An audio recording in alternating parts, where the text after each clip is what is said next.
تاریخ به وجود آمدن افغانستان با جنگ‌ها، مقاومت‌ها و اتحاد قبایل گره خورده است.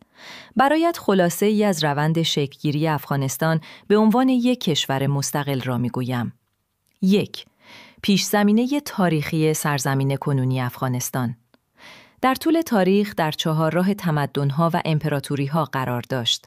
هخامنشیان، یونانیان اسکندر، کوشانیان، ساسانیان، اعراب مسلمان، غزنویان، اوریان، تیموریان و در نهایت صفویان و مغولان هند.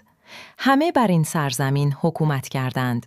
اما به عنوان یک کشور مستقل، افغانستان بیشتر از قرن 18 به بعد شکل گرفت. 2. قیام میرویس خان هوتکی 1709 میلادی. در آغاز قرن 18 قندهار زیر سلطه صفویان ایران بود.